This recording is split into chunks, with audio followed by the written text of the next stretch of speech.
Passei 32 anos ensinando as pessoas a ficarem, mas na última terça-feira vi meu próprio marido sair pela porta e pela primeira vez na minha carreira eu não tive absolutamente nada a dizer. Tenho 61 anos e meu nome é Patrícia Mendes. Se você me visse no meu escritório no centro de São Paulo, veria uma mulher que parece ter todas as respostas. Meus terninhos são caros, meu cabelo é perfeitamente grisalho e minha mesa está cheia de fotos de casais que ajudei a reconciliar. Pessoas que me enviaram cartões de Natal por uma década, porque eu as convenci de que o amor delas valia. O esforço, eu era especialista, eu era aquela que conseguia detectar uma mentira do outro lado da sala, e um coração partido antes da primeira lágrima cair. Mas enquanto estou sentada aqui agora, em uma casa que parece grande demais para uma só pessoa, percebo que fui mestre em consertar a vida de todo mundo, exceto a que realmente me pertence.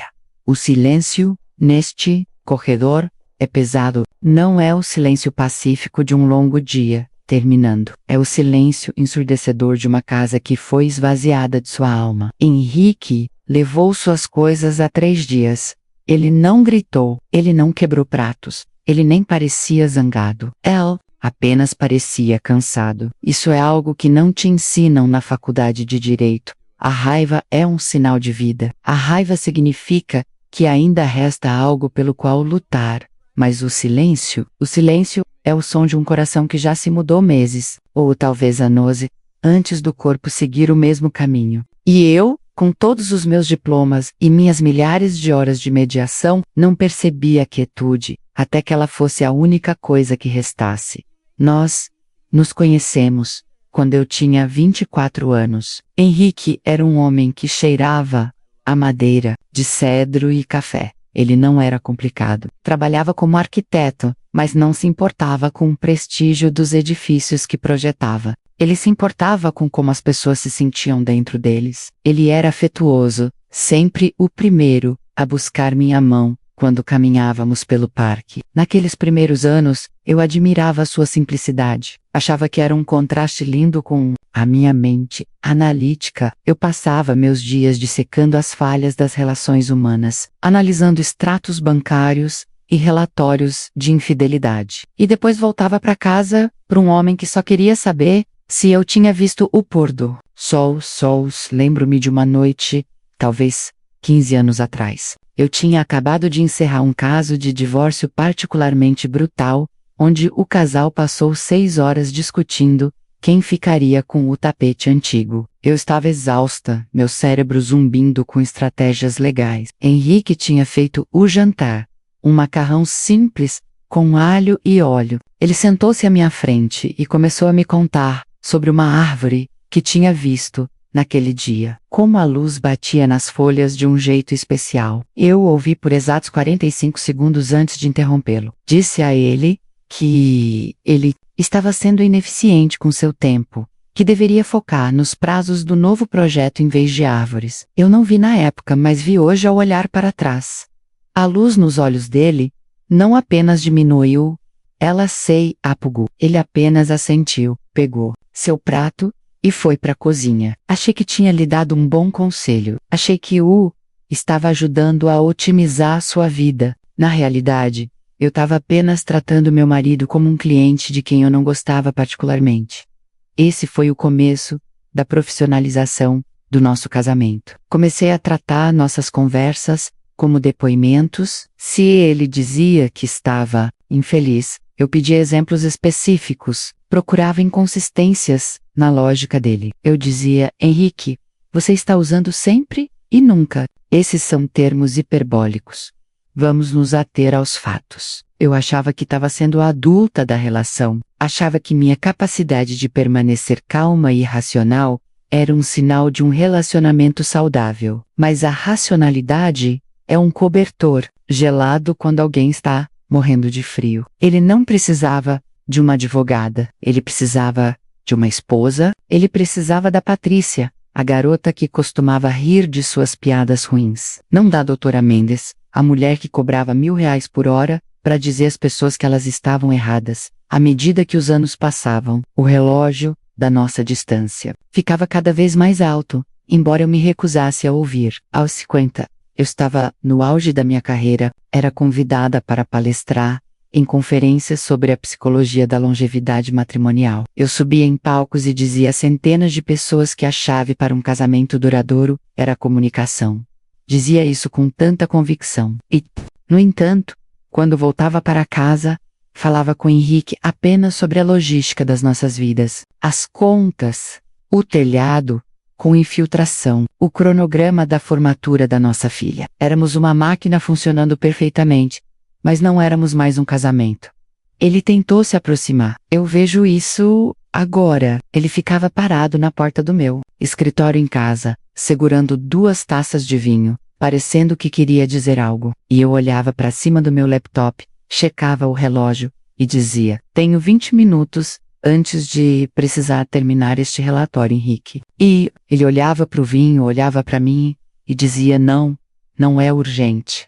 Então ele ia embora. Eu sentia um breve alívio por poder voltar ao meu trabalho, salvando a família de outra pessoa. Eu tinha tanto orgulho da minha experiência, achava que, porque conhecia a teoria do amor, estava automaticamente praticando-a. Eu era como um médico que fuma 3 maços por dia, enquanto diz aos pacientes para cuidarem dos pulmões. Achei que meu conhecimento me protegia das mesmas coisas que eu via todos os dias. O primeiro sinal real de alerta veio no nosso 30º aniversário. Fomos a um restaurante chique, daqueles onde os garçons usam luvas brancas, e você precisa reservar com semanas de antecedência. Eu o escolhi porque era apropriado para a marca. Ficamos sentados lá por 2 horas e mal nos falamos. Eu observava os outros casais, eu os analisava, apontei para um par jovem na mesa de canto e sussurrei para o Henrique: tá vendo eles? Não vão durar. Ele é muito dominante, ela é muito passiva. 6 anos, no máximo. Henrique não riu. Ele apenas olhou para mim com uma tristeza profunda. Você nunca para, Patrícia?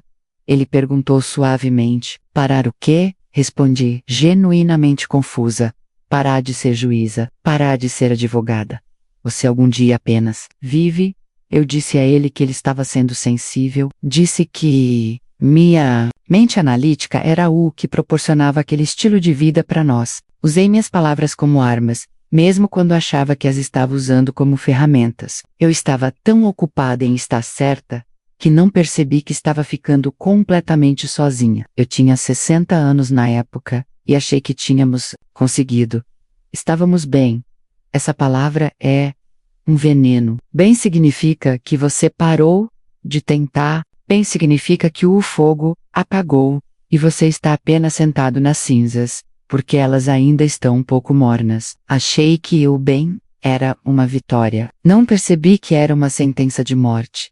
Na primeira noite, em que o Henrique realmente se foi, eu fiz algo que não fazia há décadas. Fiquei parada no meio do nosso quarto e apenas olhei para o lado dele no closet. Metade dos cabides estava vazia. Eles não estavam apenas vazios, balançavam levemente com a corrente de ar da janela aberta, como fantasmas finos e prateados do homem que costumava estar ali. Sou uma mulher que passou 30 anos analisando evidências.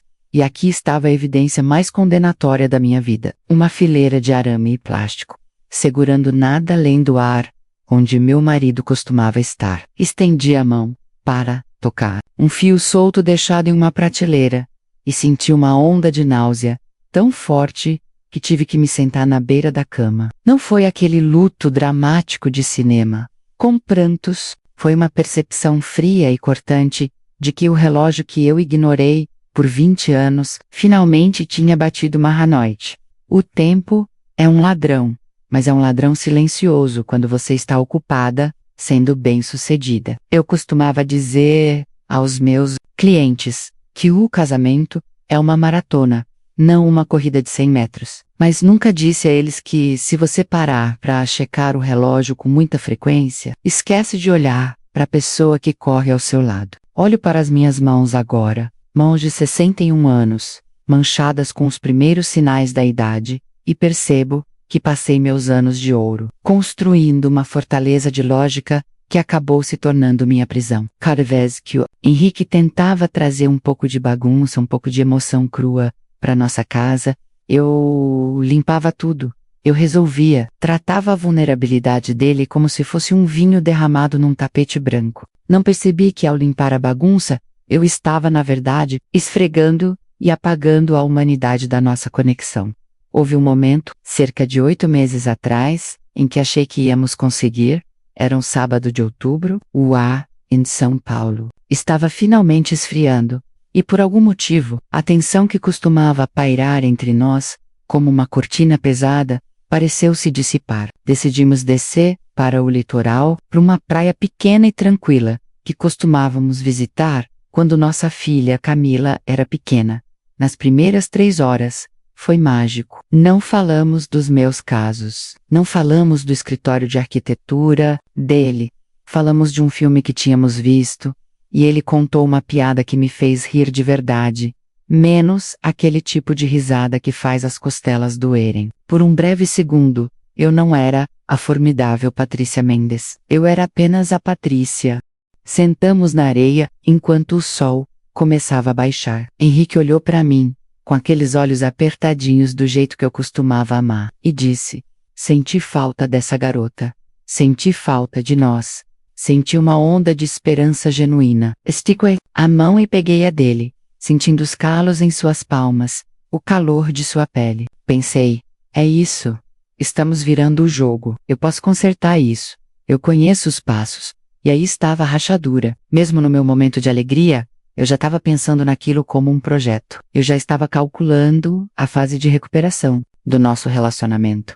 A esperança se despedaçou 10 minutos depois. Henrique começou a falar sobre como queria, talvez, se aposentar mais cedo, mudar-se para perto das montanhas e apenas pintar. Ele não estava pedindo um relatório financeiro. Ele estava compartilhando um sonho, mas meu cérebro de advogada assumiu o controle antes que eu pudesse pará-lo. Comecei a listar as implicações fiscais da venda do nosso apartamento. Mencionei as taxas de inflação e o risco do fundo de pensão dele. Falei por 5 minutos seguidos, traçando um mapa lógico para o sonho dele. Quando finalmente parei para respirar, vi a mão dele escorregar da minha.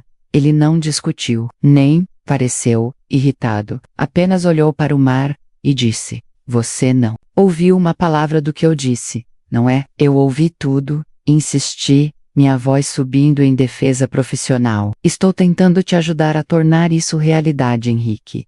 Estou sendo prática. Não, ele disse, e sua voz era tão baixa que quase se perdia no som das ondas. Você está sendo advogada. Eu não queria um mapa, Patrícia. Eu queria que você sonhasse comigo por 5 minutos. Só 5 minutos. Aquele foi um impacto emocional que eu não esperava. Foi a percepção de que minha especialidade era, na verdade, uma venda nos meus olhos. Eu estava tão acostumada a ver o jeito correto de fazer as coisas que me tornei cega para o jeito amoroso de fazê-las. Dirigimos de volta para casa em um silêncio que parecia diferente dos anteriores. Este silêncio estava carregado com o peso de uma oportunidade perdida. Eu podia sentir o relógio tic-taqueando novamente, mais alto agora. Cada quilômetro que percorríamos de volta à cidade era mais um segundo perdido que eu nunca poderia recuperar no meu escritório. Na segunda-feira seguinte, sentei-me à frente de uma mulher que chorava, porque o marido, de 40 anos, tinha encontrado outra pessoa.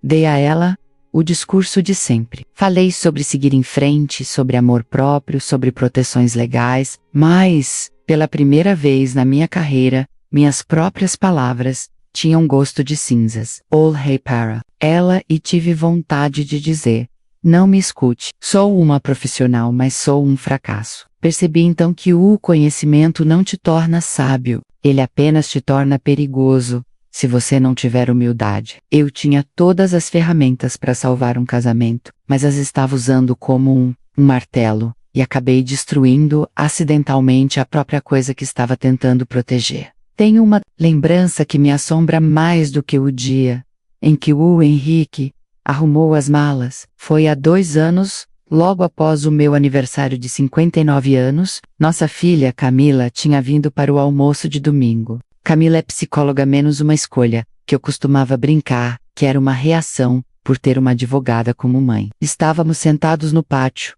o cheiro de frango assado, enchendo o ar, e por um momento, parecia uma cena de revista. Mas o ar estava rarefeito. Henrique estava lá, mas ocupado com as palavras cruzadas, os olhos sem nunca sair do papel. Ele não me fazia uma pergunta há 3 dias, nem sobre meu trabalho, nem sobre minha saúde, nem mesmo sobre o que eu queria para o jantar.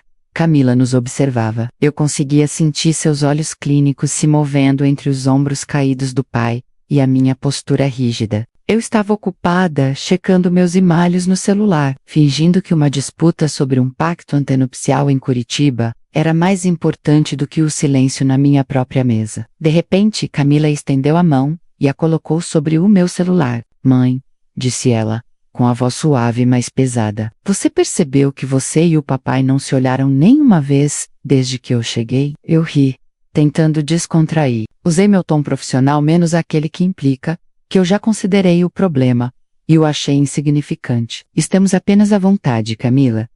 Não precisamos atuar um para o outro. É assim que se parece a estabilidade de longo prazo. Ela não sorriu.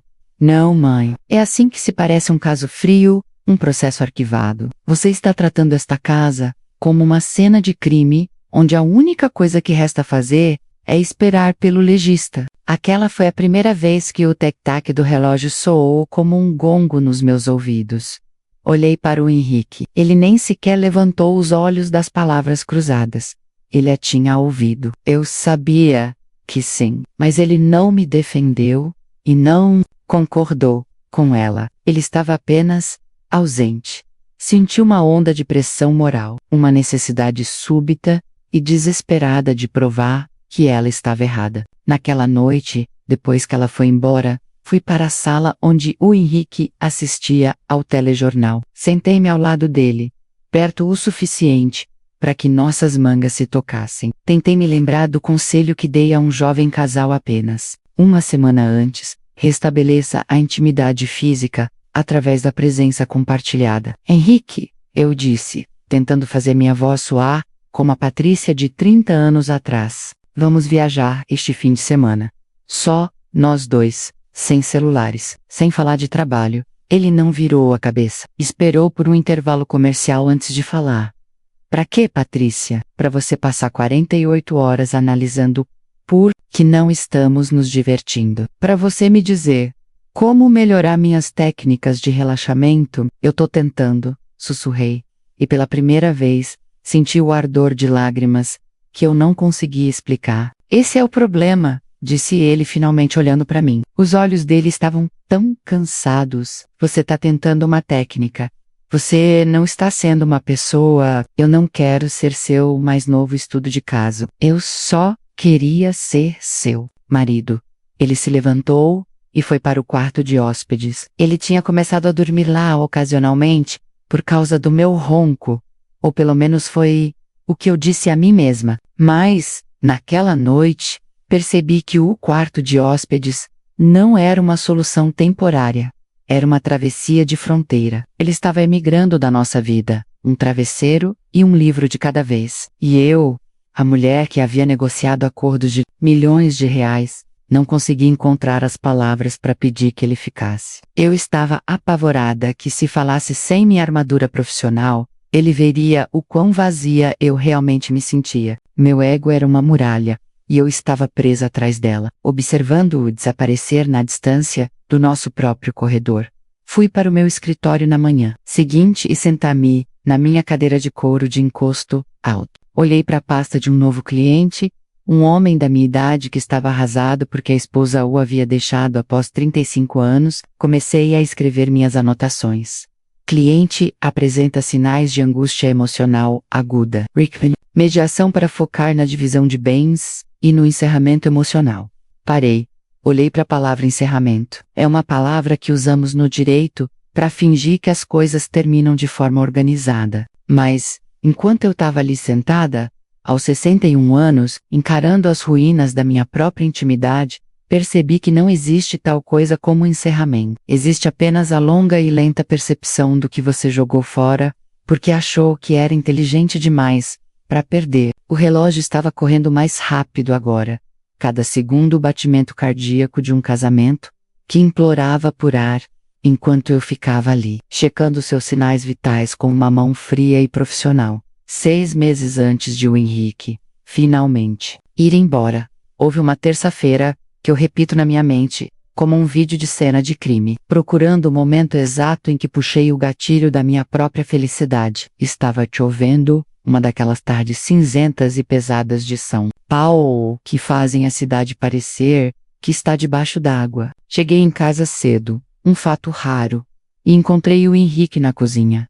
Ele não estava fazendo nada específico, estava apenas parado junto à janela, observando a chuva bater no vidro. A casa cheirava a canila, ele tinha feito chá por um momento. Ao vê-lo ali, tão imóvel e solitário, senti uma dor física no peito. Foi um lampejo da mulher que eu costumava ser, aquela que o amava sem estratégias. Aproximei-me por trás, e em vez de perguntar sobre o boleto do Iptu que estava no balcão, passei os braços em volta da cintura dele, e encostei a cabeça nas suas costas. Senti que ele ficou rígido, por um segundo, um reflexo de um homem que foi repelido vezes demais, mas depois ele relaxou. Ele colocou a mão sobre a minha. Ficamos assim por um longo tempo, o único som sendo a chuva e o zumbido baixo da geladeira. Aquela era a esperança. Aquele era o momento em que o caminho poderia ter se ramificado para um futuro diferente.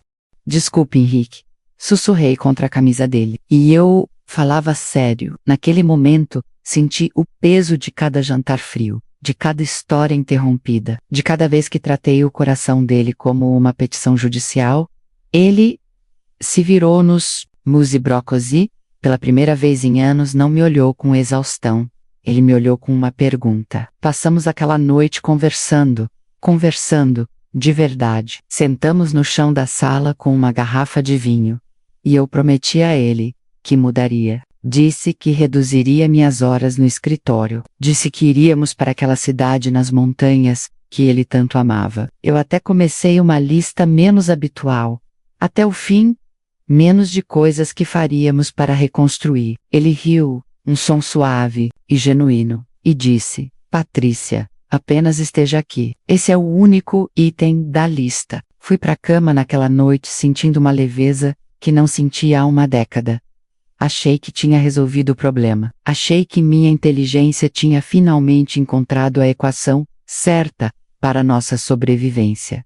Mas as rachaduras, em um alicerce de 30 anos, não desaparecem só porque você as pinta por cima. Na manhã seguinte, a advogada acordou antes da esposa. Enquanto o Henrique ainda dormia, sentei-me à minha escrivaninha e redigi um acordo relacional. Não estou brincando. Eu realmente digitei. Listei as horas que passaríamos juntos, os tópicos de conversa que evitaríamos, e um protocolo de resolução de conflitos, para quando tivéssemos divergências. Achei que estava sendo brilhante. Achei que estava nos dando a estrutura necessária para termos sucesso. Quando o Henrique entrou na cozinha, entreguei o papel a ele, com um sorriso orgulhoso, como se estivesse apresentando uma sustentação. Orel vencedora, ele o leu em silêncio. Observei o rosto dele, esperando que ficasse impressionado com a minha dedicação, com a minha abordagem profissional ao nosso amor. Em vez disso, viu dobrar lentamente o papel em um quadrado pequeno e apertado. Ele não gritou, nem pareceu irritado. Apenas olhou para mim com uma piedade que foi mais devastadora do que qualquer grito poderia ser. Você não consegue evitar. Não é? Ele perguntou calmamente. Você transformou nossa reconciliação em um contrato, Patrícia. Você colocou um prazo para o meu perdão e um procedimento para minha dor. Ele colocou o papel dobrado na bancada da cozinha e saiu para o jardim. Fiquei ali parada, segurando minha caneca de café, e podia ouvir o relógio no corredor tic-taqueando. Cada tique parecia uma martelada. Eu tinha pegado um momento de conexão humana pura e crua, e o havia esterilizado. Tinha aplicado o conhecimento correto a uma situação que exigia apenas uma alma. Aquele foi o ponto médio, o falso cume onde pensei que estávamos seguros, apenas para perceber que eu era quem estava nos empurrando do penhasco. A pressão moral começou a me sufocar depois disso. Comecei a ver meus próprios fracassos refletidos em cada cliente que entrava no meu escritório. Olhava para um homem reclamando da distância da esposa e pensava: ela é distante? Ou você fez com que ela se sentisse um fardo por ter sentimentos? Olhava para uma mulher listando os defeitos do marido e pensava: você é parceira dele ou promotora? Eu estava me tornando um fantasma na minha própria profissão. Estava com 61 anos, no auge do meu prestígio, e ainda assim me sentia uma fraud. Estava vendendo mapas para um destino que eu mesma tinha queimado até as cinzas. O relógio tic-taqueando não era mais uma metáfora, era o som da vida do Henrique se distanciando da minha, mesmo enquanto compartilhávamos a mesma cama. Ele tinha parado de dormir no quarto de hóspedes por algumas semanas depois daquela noite chuvosa. Mas depois do incidente do contrato, ele voltou para lá permanentemente. E desta vez, não deu desculpas sobre ronco. Apenas disse: preciso de ar, Patrícia. Sinto que estou sufocando em tanta precisão. O fim não veio com um estrondo, veio com o som de um zíper. Na última terça-feira de manhã, a chuva havia parado, deixando o ar com cheiro de asfalto úmido e arrependimento. Acordei às 6 horas da manhã, meu relógio interno ainda sintonizado ao ritmo das horas faturáveis, e fui para o corredor. Henrique estava lá. Ele não estava de pijama. Estava vestido com a camisa de linho azul que eu lhe comprara há 3 anos, menos aquela que eu disse que era profissionalmente apropriada para reuniões com clientes. Ele estava parado ao lado de 2 malas. Eram malas velhas, as mesmas que usamos em nossa lua de mel na Itália há quase 4 décadas. Eu parei. Meu coração deu um sobressalto estranho e irregular no peito. Senti a advogada em mim se levantando, pronta para o contra-interrogatório, pronta para encontrar a brecha. Onde você vai, Henrique? Não discutimos um cronograma para uma separação. Existem protocolos para isso. Ele olhou para mim, e pela primeira vez em 30 anos, vi que ele não tinha mais medo das minhas palavras. Minha especialidade havia perdido poder sobre ele, porque ele não se importava mais com o resultado. Não estou seguindo um protocolo, Patrícia, disse ele suavemente. Estou apenas indo embora. O contrato do pequeno estúdio perto do parque começa hoje. Nós estamos bem, eu disse, minha voz falhando. Era a mentira que eu vinha contando a mim mesma há uma década. Temos problemas sim, temos falhas de comunicação. Posso contratar o melhor conselheiro matrimonial do país. JP Trust Nomes. Patrícia, ele interrompeu, e a gentileza em sua voz foi a coisa mais dolorosa que já senti. Nós não estamos bem. Estamos vazios. Você passou 30 anos procurando o porquê e o como dos nossos problemas, mas esqueceu de olhar para mim. Eu não precisava de um conselheiro, eu precisava de uma esposa que não me olhasse como uma testemunha de defesa. Estendi a mão para tocar seu braço, mas ele recuou. Não foi um gesto de ódio, foi um gesto de finalidade. Ele pegou suas malas. Tenho 61 anos, disse ele, olhando para a sala que passamos uma vida inteira decorando. Não tempo suficiente sobrando para Parcelou sendo analisado. Quero viver em uma casa onde alguém perceba quando estou triste, não alguém que classifique minha tristeza em uma categoria. Ele caminhou até a porta. Eu o segui, minha mente acelerada, tentando encontrar a frase única, ou President Legal, o gatilho emocional que o faria ficar. Mas, pela primeira vez na minha vida, meu cérebro estava em silêncio. A especialista havia partido. Restava apenas a mulher, e ela estava apavorada. Henrique, chamei quando ele abriu a porta. Eu sei o que fiz de errado. Tenho as anotações. Eu entendo agora. Ele parou, de costas para mim. Essa é a tragédia, Patrícia, você entende. Mas, você nunca sentiu. Você sabia exatamente como salvar um casamento.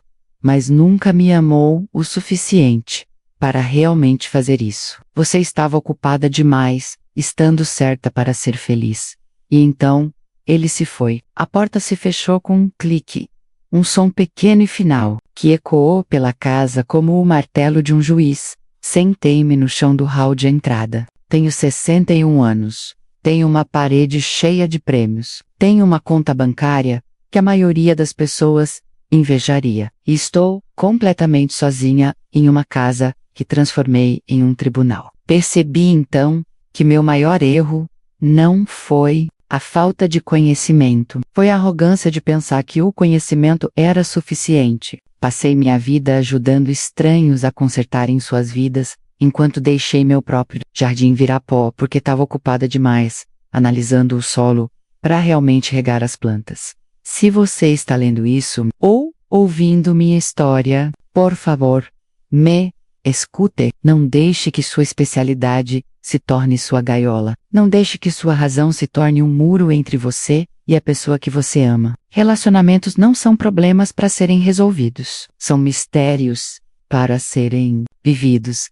Eles exigem humildade, não estratégia. Exigem que você seja uma pessoa, não um profissional. Estou sentada aqui agora, olhando para o meu telefone. Quero ligar para ele. Quero dizer que não sou mais advogada. Quero dizer que vi uma árvore hoje. E a luz bateu nas folhas de um jeito especial. Mas sei que é tarde demais. O tempo acabou. Salvei dezenas de casamentos e sou a única que não teve uma segunda chance. A história de Patrícia é um lembrete doloroso de que a mente muitas vezes pode ser a maior inimiga do coração. Passamos tanto tempo tentando estar certos, ser bem-sucedidos ou entender nossas vidas que esquecemos de realmente vivê-las com as pessoas que estão bem à nossa frente. É uma tragédia silenciosa perceber que você detinha todas as respostas, mas reprovou no teste, porque esqueceu de ser humano. Você já se pegou analisando alguém que ama, em vez de apenas ouvir, já deixou seu orgulho ou sua identidade profissional atrapalhar uma conexão real? Eu adoraria ouvir seus pensamentos nos comentários. Todos nós temos pontos cegos às vezes. Ouvir a história de outra pessoa é a única maneira de começarmos a enxergar a nossa própria.